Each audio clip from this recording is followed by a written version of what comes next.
નમસ્કાર મિત્રો, જય શ્રી કૃષ્ણ. સ્વાગત છે ફરી એક વખત આપનું આપણી યુટ્યુબ ચેનલ શ્રદ્ધા વાણીમાં. મિત્રો, કે ધનતેરસની રાત્રે અથવા તો જે કાળી ચૌદસની રાત્રે યમદીપદાન કરવામાં આવે છે તે કેવી રીતે કરવું જોઈએ, તથા ખાસ કરીને એ વાત કે શા માટે કરવું જોઈએ. કેમ કે ઘણા લોકો અમે જે વિધિ જણાવીએ છીએ તે વિધિ પ્રમાણે દીપદાન કરી તો લે છે, પરંતુ એ જાણ હોતી નથી કે આ માટે આ યમદીપદાન કરવામાં આવે છે. તો આજના આ વિડીયોમાં આપણે તેના વિશે પણ વાત કરવાના છીએ.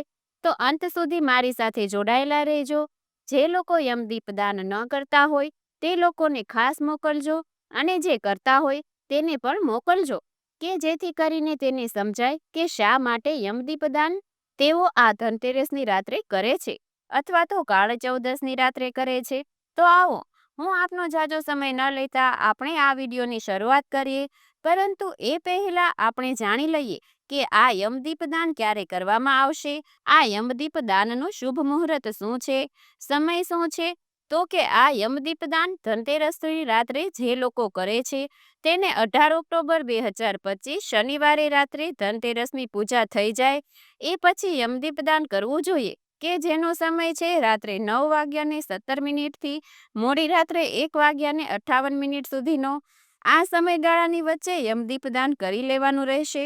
અને જે લોકો કાળી ચૌદસની રાત્રે યમદીપદાન કરતા હોય તેણે રાત્રે 10:51 સુધીમાં આ યમદીપદાન કરી લેવાનું રહેશે. એટલે સમયની સૌ લોકો ખાસ નોંધ લે. તો હવે યમદીપદાન કરવા માટે કઈ કઈ વસ્તુની જરૂર પડશે. તો કે એક મોટું માટીનું કોડિયું, કે જેથી કરીને આપણું યમદીપ આખી રાત પ્રજ્વલિત રહેશે અથવા તો વધુમાં વધુ સમય પ્રજ્વલિત રહે. રૂની 2 મોટી વાટ, કેમ કે ચતુર્મુખી દીવો કરવાનો હોય છે. કે પછી સ્વસ્તિક કરવા માટે મગ અથવા ચોખા, એક સિક્કો, એક કોડી, દક્ષિણા અને ખાસ કરીને સરસવનું તેલ. અહીંયા આપને પ્રશ્ન થાય કે સરસવનું તેલ ન હોય તો ઘરમાં જે ઉપયોગ કરતા હોય તે તેલ ચાલે? ના મિત્રો, આ યમદીપકમાં સરસવના તેલનો જ ઉપયોગ કરવામાં આવે છે. કેમ કે સરસવ એક એવી વસ્તુ છે કે જે આપણી આસપાસ રહેલી નકારાત્મક ઉર્જાનો નાશ કરે છે. આપણે કોઈ પણ પૂજા હોય ત્યારે પણ નકારાત્મક ઉર્જાનો નાશ કરવા માટે ચારે બાજુ સરસવના દાણા વેરીએ છીએ. એટલા માટે આ યમદીપકમાં ખાસ કરીને સરસવના તેલનો જ ઉપયોગ કરવો, નહીં કે બીજું કોઈ પણ તેલ. તો હવે યમદીપક કઈ દિશામાં કેવી રીતે પ્રગટાવવો. તો કે આપણા ઘરની બહાર મુખ્ય દરવાજાની બહાર અથવા તો મેઇન ગેટની બહાર આ યમદીપક પ્રગટાવવામાં આવે છે. આપણા ઘરની પાછળની દિશામાં, એટલે કે છિત્રી હોય, કોઈ ઓટીએસ હોય તો તેમાં યમદીપ પ્રગટાવી ન શકાય. મુખ્ય દરવાજાની બહાર જ આ યમદીપ પ્રગટાવવો જોઈએ, કે જેના માટે અહીંયા સૌ પ્રથમ આપણે ચોખાથી સ્વસ્તિક કરવાનો. કેમ કે સ્વસ્તિક આપણા ધર્મમાં ખૂબ જ શુભ છે. દિવાળીનો તહેવાર છે તો સ્વસ્તિકનું ચિહ્ન કરીએ તો વધુ લાભદાયી બને છે. એટલા માટે અહીંયા આપણે ચોખાથી સૌ પ્રથમ સ્વસ્તિક કરી લઈએ. જરૂરી નથી કે આપ ચોખાનો જ ઉપયોગ કરો, મગનો પણ ઉપયોગ કરી શકો છો. સ્વસ્તિક થઈ જાય એ પછી તેના ઉપર માટીનું કોડિયું મૂકવાનું. તેમાં આ રીતે ચતુર્મુખી દીવો થાય એ રીતે વાટ મૂકવાની, અને એ પછી આખું કોડિયું સરસવના તેલથી ભરી દેવાનું. અને આ દીવો આખી રાત્રિ ચાલે એવો પ્રયત્ન કરવાનો, અથવા તો વધુમાં વધુ સમય આ દીવો ચાલુ રહે, પ્રજ્વલિત રહે તેવો પ્રયત્ન કરવાનો. હવે તો એક સિક્કો મૂકવાનો, એક કોડી મૂકવાની, અને પછી મનમાં ને મનમાં યમરાજાનું સ્મરણ કરીને આ દીવો પ્રગટાવવાનો. અને તે પછી યથાશક્તિ દક્ષિણા મૂકવાની. એટલે કે યમદીપક પ્રગટાવવામાં આવે છે. પરંતુ હવે પ્રશ્ન ત્યાં આવે કે શા માટે આપણે આ યમદીપક પ્રગટાવીએ છીએ. તો કહેવાય છે કે ધનતેરસની રાત્રે જો યમરાજાને દીવો અને નૈવેદ્ય અર્પણ કરવામાં આવે છે તો અકાળે મૃત્યુનો નાશ થાય છે. એટલે જેના ઘરમાં ધનતેરસની રાત્રે આ યમદીપક દાન કરવામાં આવે છે તેને ત્યાં પરિવારમાં કોઈનું અકાળે મૃત્યુ થતું નથી.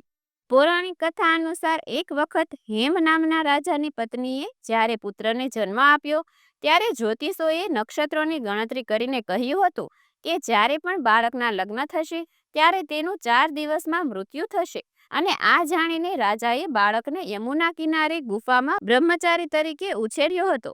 જો કે એક દિવસ જ્યારે મહારાજા હંસને યુવાન પુત્રી યમુના કિનારે ફરી રહી હતી ત્યારે તે સમયે યુવક કન્યા પર મોહિત થઈ ગયો અને તેણે ગંધર્વ લગ્ન પણ કરી લીધા હતા.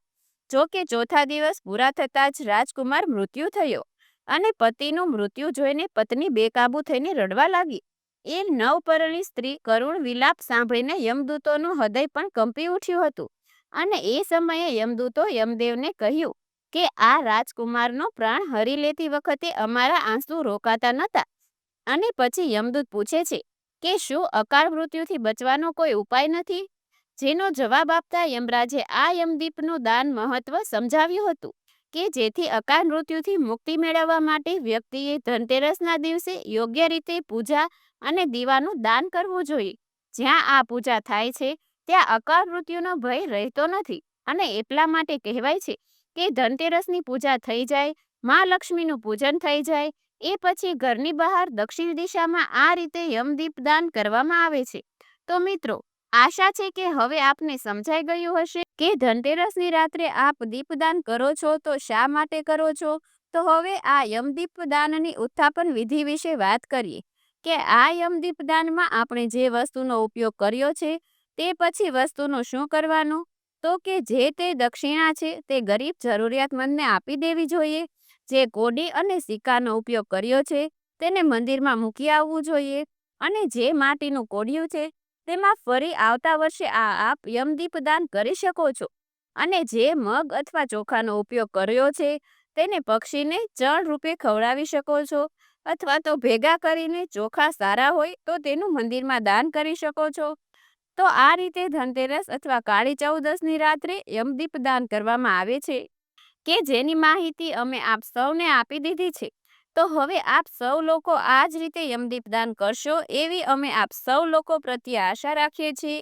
આ સિવાય જો કોઈ પ્રશ્ન હોય તો કોમેન્ટ સેક્શનમાં પૂછી શકો છો અને ધનતેરસની સંપૂર્ણ પૂજાનો વિડીયો અમે અમારી ચેનલમાં પણ મૂકેલો છે, તે આપ અત્યારે જ જોઈ લેજો.